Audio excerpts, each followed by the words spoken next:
প্রথমত আমাদের এখানে আমার বন্ধু ডক্টর দেবপ্রিয়কে নিয়ে যে সরকারের একটা কমিশন যেটা গঠন করেছেন 3 মাসের জন্য, আশা করি যে তারা গত 15 বছরে অর্থনীতির নামে যে নৈরাজ্য হয়েছে, চুরি হয়েছে, লুটপাট হয়েছে, পাচার হয়েছে, আশা করি তারা এই ব্যাপারে তারা একটা পূর্ণাঙ্গ রিপোর্ট তারা অন্তর্বর্তী সরকারের কাছে তারা হাজির করতে পারবেন। আমার মনে হয় শুধু রিপোর্ট দেওয়া না, সুনির্দিষ্টভাবে কি কি করণীয়, আশা করি দেবপ্রিয়রা যারা অন্তর্বর্তীরা করা তারা সুনির্দিষ্টভাবে তারা কিছু পরামর্শ সুপারিশ উত্থাপন করতে পারেন। আপনাদের এই পুরো বক্তব্যে এর একটা আদর্শিক জায়গা আছে, মতাদর্শিক এর একটা পক্ষপাতের জায়গা আছে, সেটা বিশেষে মন্তব্য করব।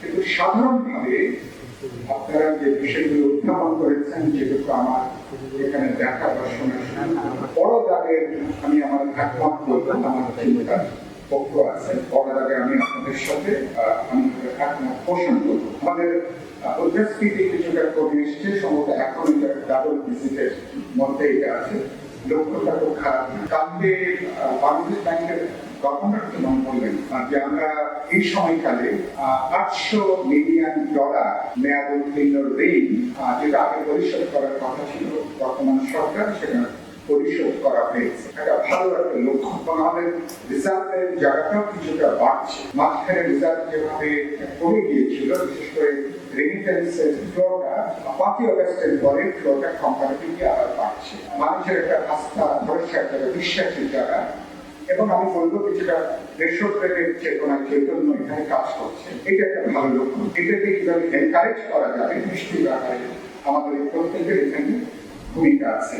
বিদ্যুৎ ক্ষেত্রে যেটা বলেছে যে সরকার গত 15 বছরে লুটপাটের বড় জায়গা ছিল বিদ্যুৎ এবং জ্বালানি সেক্টরে, এবং এখানে যত চুক্তি হয়েছে এগুলোকে পুরোপুরি দায়মুক্তি দেওয়া হয়েছে, এবং এই দায়মুক্তিগুলোকে পার্লামেন্টে আবার এটাকে আবার এক্সটেন্ডেড করা হয়েছে। আপনারা জানেন নাগরিক হিসেবে আমি সংক্ষুব্ধ হলে কোনো আদালতে আমার যাওয়ার কোনো সুযোগ নেই। আর প্রথমত এই আইনকে এখনো বাতিল সম্ভবত হয়নি।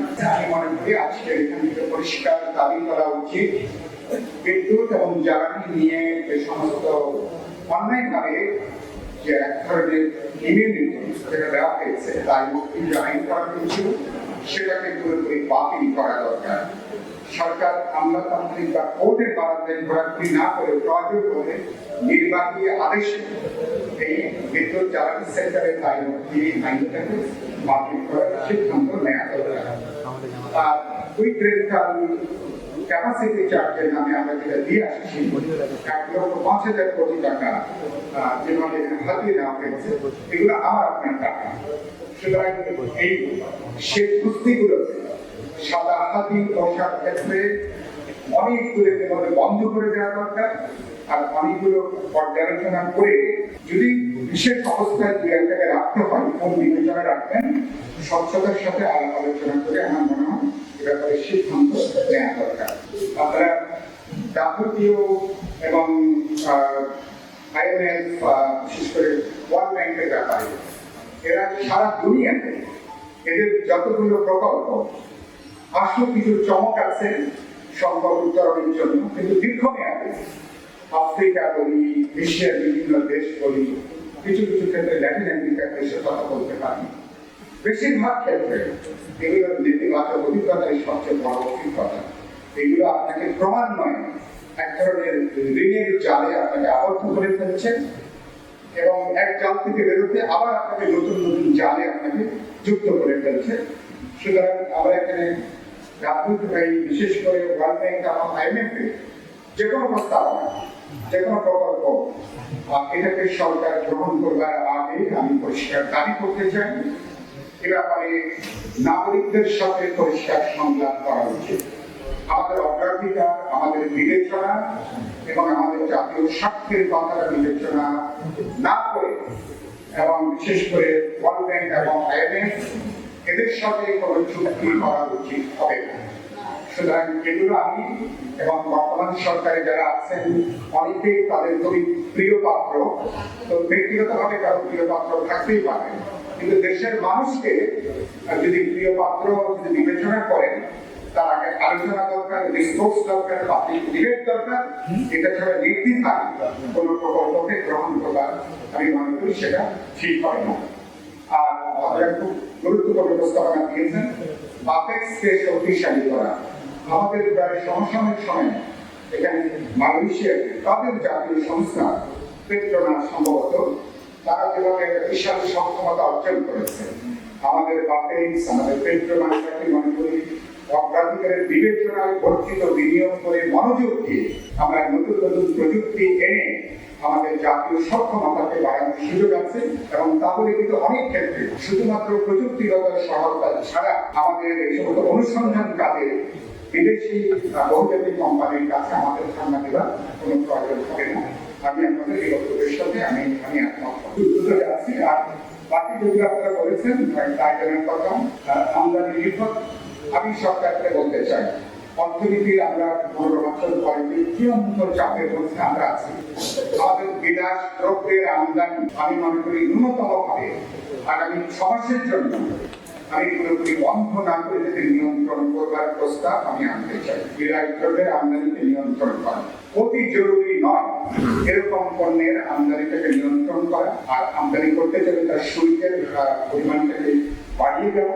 আরেকটা হচ্ছে যে সরকারের সংকোচের ক্ষেত্রে এখানে খুব চমৎকার একজন বললেন, কেবলমাত্র প্রধানমন্ত্রীর পিয়নের কথায় তিনি বলেছিলেন যে পিয়ন যদি 400 কোটি টাকার মালিক হয়, হেলিকপ্টার দিয়ে গ্রামের বাড়ি যাওয়া আসা করে, সে বাড়ির মালকিন তিনি কত বিলিয়ন ডলারের মালিক, কত বিলিয়ন ডলার তিনি কোথায় হাতিয়েছেন সরিয়েছেন সহজে অনুমান করা যায়। সুতরাং সেজন্য বলতে চাই যে সরকারের ব্যয় সংকোচ নীতি আমি মনে করি ভালো সরকার হোক না, সরকার পরিচালনার ব্যয় যেখানে কম, যেখানে সরকার কিন্তু দেখবেন প্রতি বছর বাজেট রাজস্ব বাজেট বিশাল আকারে বাড়ছে, তার বড় অংশ যাচ্ছে সরকার পরিচালনার ব্যয় বৃদ্ধির ক্ষেত্রে। এটাকে কিভাবে কমিয়ে আনা যায়, এখানে অর্থনীতির বন্ধুরা যারা আছেন আপনারা নিশ্চয়ই এটাকে ভবিষ্যতে আপনার বিবেচনা মধ্যে করবেন। সেই দিকে এসে 2-3টা মন্তব্য এখানে অনেকগুলো আপনারা মার্কিন যুক্তরাষ্ট্রে বলেছেন যে অনেকগুলো চুক্তি আমি মনে করি এ পর্যন্ত আমার তেল গ্যাস অনুসন্ধান থেকে শুরু করে আমার নিরাপত্তা, আমার জ্বালানি নিরাপত্তা, আমার বিদ্যুৎ সংক্রান্ত বিষয় থেকে শুরু করে সামরিক অনেকগুলো চুক্তি পেয়েছে। নিয়ম হচ্ছে যে সংসদের মধ্যে সরকার তারা বাধ্য এই চুক্তিগুলোকে হাজির করবার জন্য। আজ পর্যন্ত গুরুত্বপূর্ণ করে চুক্তি সংসদে হাজির হয়েছে গত দশকে আমি খুব নির্দিষ্ট করে বলতে পারবো। আমি মনে করি এই সমস্ত চুক্তিগুলোকে পাবলিক করা উচিত। যে কোনো নাগরিক দেখতে চাইলে ওয়েবসাইটে যে তারা সমস্ত চুক্তি তারা দেখতে পাবে, কি কি চুক্তি আছে, কোন শর্তে আছে, কিভাবে চুক্তিগুলো করা হয়েছে, এবং এটা পর্যালোচনা করে অনেক যেগুলো আমরা জাতীয় স্বার্থের পরিপন্থী, যেটা আমার জনস্বার্থ বিপন্ন করে, আমার সক্ষমতা গড়ে তুলবার বিপন্ন করে, এসব চুক্তিগুলোকে বাতিল করার উদ্যোগ নেওয়া দরকার। আমি মনে করি এ ব্যাপারে রাজনৈতিক দলগুলো বা স্টেক হোল্ডার যারা আছেন তাদের সাথে অন্তর্বর্তী সরকার তারা একটা আলাপ আলোচনা করে জাতীয় স্বার্থ, নিরাপত্তার সার্বভৌমত্ব, বর্তমান ভবিষ্যতের কথা বিবেচনা করে অনেকগুলো চুক্তি আতঙ্কভাবে অনেক সময় বাতিল করার সংকট আছে। তারপর কিছু অন্য কিছু মেকানিজম আছে, সেগুলোকে আমরা আলোচনা করে সেই চুক্তিগুলোকে আমরা বাতিল করে উদ্যোগ নেওয়া দরকার। আমি এখনই মনে করি সরকারের বড় চমক ছিল মেগা প্রকল্পগুলো করা। প্রায় 1.25 লক্ষ কোটি টাকা বাংলাদেশের ইতিহাসের সবচেয়ে বড় প্রকল্প রূপপুর পারমাণবিক প্রকল্প। আমি তখনই বলেছিলাম এটা হচ্ছে গরিবের ঘোড়া, কিন্তু সদাহাতি পোশাক আমাদের মতো দেশে, এবং যেখানে জাপানি পৃথিবীর বহু দেশের অভিজ্ঞতা, এবং যেখানে তারা পারমাণবিক বিদ্যুৎ প্রকল্প থেকে অনেক দেশ সরে আসছে, বরঞ্চ রিনিউয়াল এনার্জির দিকে তারা যাচ্ছে, নবায়নযোগ্য এনার্জির দিকে যাচ্ছে। ফলে বাংলাদেশের এই সমস্ত এই প্রকল্প নিয়ে কি করা হবে এটা একটা বড় আলোচনা দরকার। কিন্তু আমি এখনই মনে করি রামপাল বিদ্যুৎ প্রকল্প, যেটা নিয়ে আমরা বহু আন্দোলন করেছি, আমি এটা আহত হয়েছি আন্দোলন করতে চাই, এবং এই প্রকল্প অনতিবিলম্বে এগুলোকে বন্ধ করা দরকার। বঙ্গবন্ধু টানে এটা একান্তই অর্থনৈতিক দিক থেকেও এই টানের প্রতিদিন প্রতি মাসে এটা মেইনটেনেন্সের যে খরচ, সেই টাকাটাও কিন্তু এই টানের কিন্তু ভাড়াটা কিন্তু আসছে না। তো এরকম অনেকগুলো বিষয় করা হয়েছে চমক তৈরি করার জন্য। তো চমক আর গমকের যে প্রকল্প, যোগধারার যে প্রকল্প, সেই প্রকল্পকে পর্যালোচনা করে কোনগুলো বন্ধ করবেন, কোনগুলো স্থগিত করবেন, কোনগুলো পর্যালোচনা করবেন, আমি মনে করি এই ব্যাপারে পরিষ্কার একটা উদ্যোগ আমাদের এখানে নেওয়া দরকার। আমরা আপনাদের এখানে বলেছেন যে ভারী শিল্প ভিত্তিক আমাদের সমাজ প্রকল্পের খুব গুরুত্বপূর্ণ একটা আলোচনা উত্থাপন করেছেন। এই সময়ে এত আলোচনা করার সুযোগ নেই, ভবিষ্যতে নিশ্চয়ই আমরা এই জন্য আলোচনা করবো। কিন্তু আমি একটা বলতে চাই, অর্থনীতির ক্ষেত্রে আপনি আপনার কম্পারেটিভ অ্যাডভান্টেজটা বিবেচনা করা দরকার। বাংলাদেশের মতন দেশ, আমার 17-18 কোটি মানুষ, আমার 9 কোটি শ্রমশক্তি আছে, তাহলে আমার জন্য বা আমার এখানে সার্বিক মিলে আমার তুলনামূলক সুবিধা কোন কোন ক্ষেত্রে আছে, কোন কোন অর্থনৈতিক প্রকল্পে আছে, শিল্প উদ্যোগে আছে, কোন কোন বিনিয়োগের ক্ষেত্রে আছে, এগুলো এই ধরনের কম্পারেটিভ অ্যাডভান্টেজ বিবেচনা করে আমাদেরকে নেওয়া উচিত। কিন্তু দুটো তিনটা ক্ষেত্রে, আমি খাদ্যের ক্ষেত্রে, বিদ্যুৎ বা জ্বালানির মতন ক্ষেত্রে এখানে পরনির্ভরতা, বিদেশ নির্ভরতার কোনো সুযোগ নেই। কারণ আমাদের মতো দেশে খাদ্য এবং বিদ্যুতের মতো গুরুত্বপূর্ণ, যদি আমরা ভারত বা যে কোনো দেশে নির্ভরশীলতা কাজ করে, সেটা আমার স্বাধীনতার সার্বভৌমত্ব, জাতীয় নিরাপত্তা এখানে হুমকির মুখে যে কোনো সময় পড়তে পারে। সুতরাং এই ক্ষেত্রে পরনির্ভরতার কোনো সুযোগ নেই। আমি মনে করি সুস্পষ্টভাবে আলোচনা করে এসব ব্যাপারে ভবিষ্যতে আমরা আমাদের সিদ্ধান্তটা গ্রহণ করবো। আর আপনারা এখানে আমাদের একটা বিশেষ আদর্শিক ইডিওলজিক্যাল কথা এখানে উচ্চারণ করেছেন, এটা নিয়ে নিশ্চয়ই ভবিষ্যতে আমরা এগুলো নিয়ে আমরা আলোচনা করবো। কিন্তু একটা গুরুত্বপূর্ণ বললেন যে আমরা নানা রাজনৈতিক বিভিন্ন মতাদর্শের চিন্তা করতে পারি, অর্থনৈতিক আমরা বিভিন্ন ধরনের মডেলের কথা চিন্তা করতে পারি, যদি পাবলিক নিউজে এগুলো নিয়ে আমরা একটা ডিসপোজ করতে পারি, একটা আলাপ আলোচনা করতে পারি, উন্মুক্ততার বিতর্ক করতে পারি। আমি মনে করি বাংলাদেশের মতন দেশ, আমরা পলিটিক্যাল ইকোনমি থেকে বিবেচনা করেন, একটা পলিটিক্যাল একটা মানে একটা ফিলোসফিক্যাল জায়গা আছে।